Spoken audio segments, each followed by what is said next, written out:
Effective Teaching Approaches in Special Education Program, a Literature Review. Abstract: to address the individual's differences and special needs, special education is the practice of educating students. It tailored to meet the needs of students with disabilities.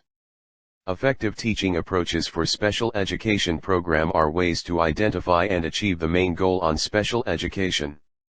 This study examines the effective teaching approaches in special education program with contextual variables included as controls are identified. These looked at the influences of personal characteristics in support for various educational teaching approaches and best practices. Data were gathered from data mining. Special education teacher must incorporate satisfying and effective teaching approaches in special education to improve the quality and learning process of education. Keywords: international approach, children with special needs, pre-service centers, special needs education, additional needs. Introduction. Persons with disabilities are almost always worse off than persons without disabilities in terms of educational access and learning outcomes. In addition, women with disabilities are often less likely reap the benefits of formal education than disabled men. UNESCO Institute for Statistics, 2018. Inclusive education embraces the philosophy of accepting all children regardless of race, size, shape, color, ability, or disability with support from school staff, students, parents and the community. DEP Ed Order No. 72, S. 2009. Special education: the education of children who differ socially, mentally, or physically from the average to such an extent that they require modifications of usual school practices. Britannica.com. It provides students with identified disabilities specialized instruction designed to meet their unique learning needs, giving them the opportunity to develop to their fullest potential. Idea. Exceptional learners are an outstanding introduction to the learners and their education. Emphasizing classroom practices as well as the psychological, sociological, and medical aspects of disabilities and giftedness. Pearson Higher Ed, 2013. 2.2. Objectives. The impetus of this paper is to analyze the best practices of special education used by the special education centers. This study specifically seeks to answer the following questions. 1. What are the approaches commonly used in teaching children with special education needs, SEN, in A. Asia, B. United States of America, C. Europe, D. Africa, E. Australia. 2. Among the 5 continents, what teaching approaches give best results in handling this type of learners? 3. What are the strengths and limitations of the different teaching and learning approaches used? 4. Based on the findings, what recommendations can be implemented to improve the special education program in the Philippines? 3. Design and method. This research uses a systematic search and review design. A data mining process which extracts the information from large scale of data to find some important values or convert the information into knowledge. This method is also very useful and efficient procedure for finding interesting knowledge and constraints from the raw data. The content and presentation of this paper utilizes related studies or reviews as benchmark in finding the most preferred effective teaching approaches in special education program. Furthermore, this research work attempts to answer the best practices and constraints meet during the planning process and how these issues or concerns are solved. 4. Presentation of data and analysis. Table 1.0. The approaches commonly used in teaching children with special education needs, SEN. As presented in Table 1.0, the data shows that in Asia, Confucian approach is commonly used in teaching children with special education needs, particularly in Hong Kong with an average of 43.21%. Followed by seat framework with an average of 40.65 and lowest average is cooperative approach for students with health impairment which has 39.98%. Meanwhile in America, the international approach in Memphis is commonly used with an average of 33.59%. Followed by errorless teaching approach with an average of 33.45% in Canada and the lowest has an average of 33.42% which is traditional approach with modern teaching. In Europe, the country that has the highest average is Greece, which has 42.1% using international approach, followed by Manchester, which uses intensive interaction and sensory-based approach, which has an average of 40.32%, and the lowest is cooperative learning, which is Ireland, which has an average of 38.89%. In Africa, the country that has the highest average is South Africa, which has an average of 52.13 using pedagogical approach. Next is Malawi, which has an average of 46.21%, which is 3-year mixed method, and inclusive education has the least average, which is 40.67 in Ethiopia. Moreover, in Australia, the therapeutic approach has the highest average, which is 43.14%, followed by 41.67%, which is universal design for learning approach in Papua New Guinea, and has the least average is New Zealand, which alternative funding approach, which has an average of 39.32%. As presented on Table 2.0, the survey shows that among the 4 approaches used in special education program, the international approach has the highest mean percentage score of 30.02%, followed by therapeutic approach with 23.07%, Confucian approach has 22.66%, and pedagogical approaches has the lowest mean percentage of 20.25%. International approach is commonly used in 5 countries across the continents of the world. Greece has the highest percentage of 42.1%, while Hong Kong has the lowest percentage, which is 20.23%. This implies that the issue of identity.cation of students with learning disabilities, LD, is extremely important for the obvious reason that identity.cation affects the person's academic and social functioning and success in life. As such, educators and policymakers are faced with the fact that a set of valid criteria is needed because their absence can truly ruin a person's life. IJERT, 2007.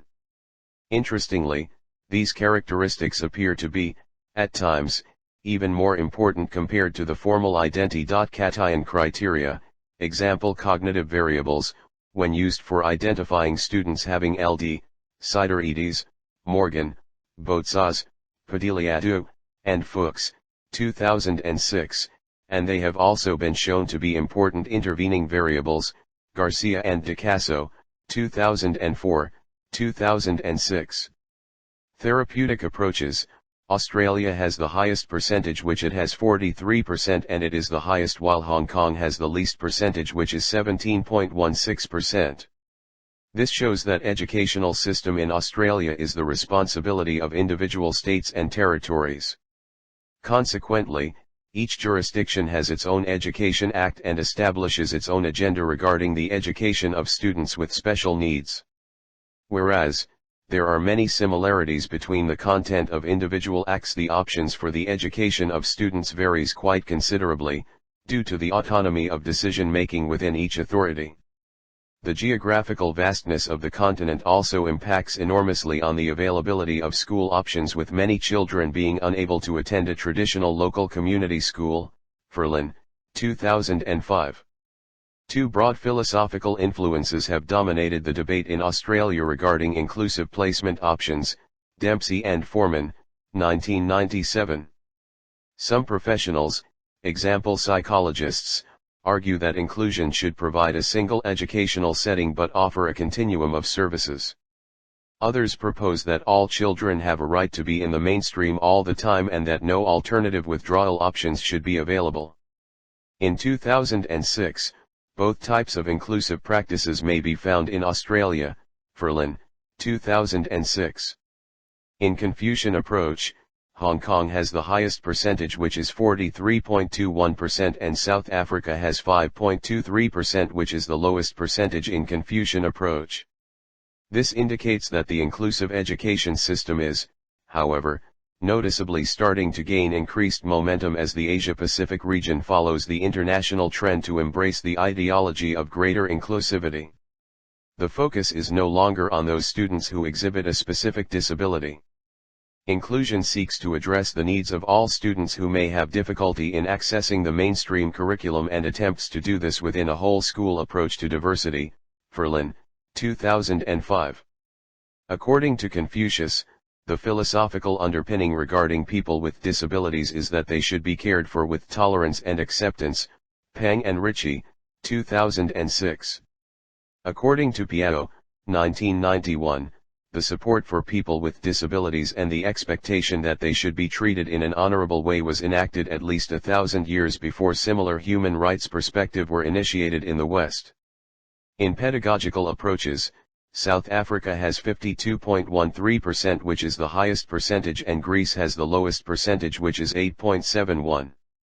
This implies that the practice of inclusive education has been widely embraced as an ideal model for education, both in South Africa and internationally.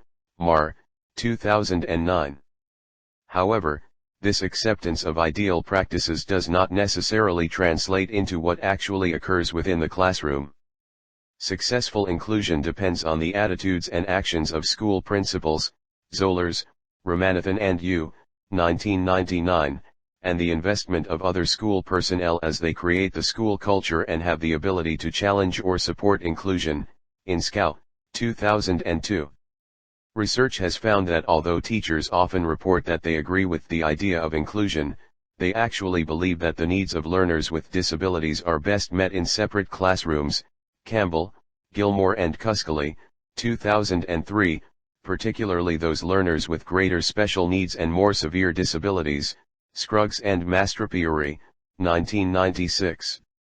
According to Bornman and Rose, 2010:7, a general lack of support and resources, as well as the prevailing negative attitudes toward disability, all contribute to the general bewilderment in South African schools towards inclusion. Donahue and Bornman, 2014. This situation still prevailed in 2013, despite the push for the educational inclusion of learners with disabilities more than a decade ago by the South African policy document, Education White Paper 6, Department of Education, 2001. This document aimed to establish a system where, with the assistance of appropriate support, learners with disabilities learn alongside peers of the same age. Pivick, McComas and Laflamme, 2002, Donahue and Bornman, 2014. 4 findings, conclusions, and recommendations. Inclusion is a term used to describe one option for the placement of special education students.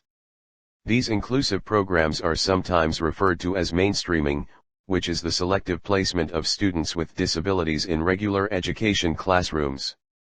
Fulcher, 2015, indicated that there is a need to make legal, administrative, and educational arrangements for individuals with special needs to benefit from equal education and life opportunities as individuals with normal developmental characteristics.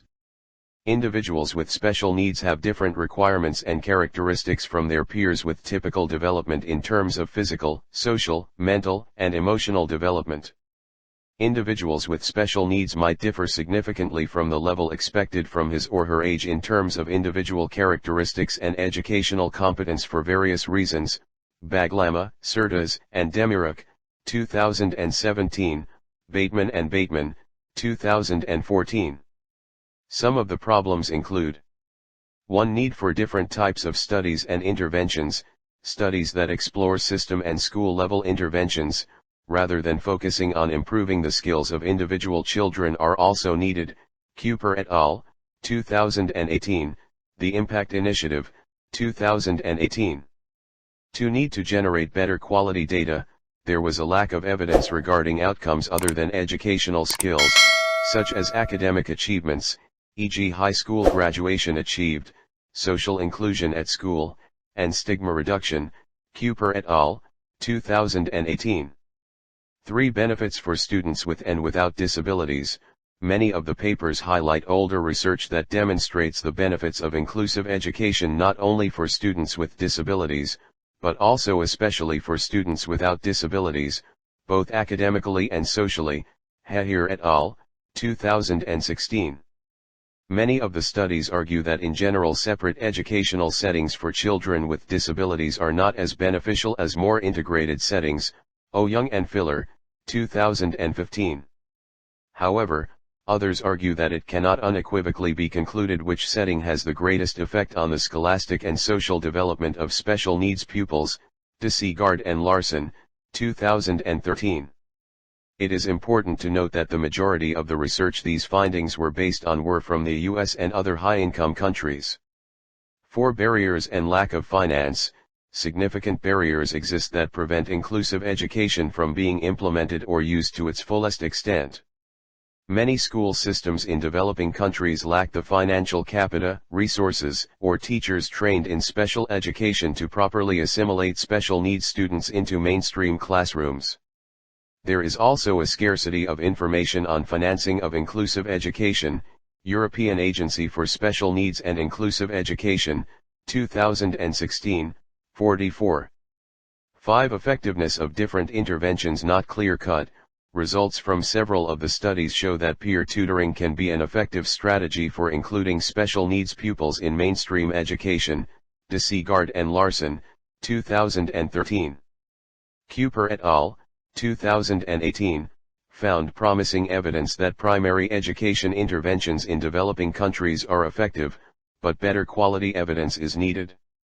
There was insufficient evidence to draw conclusions on effectiveness of early education and secondary education interventions.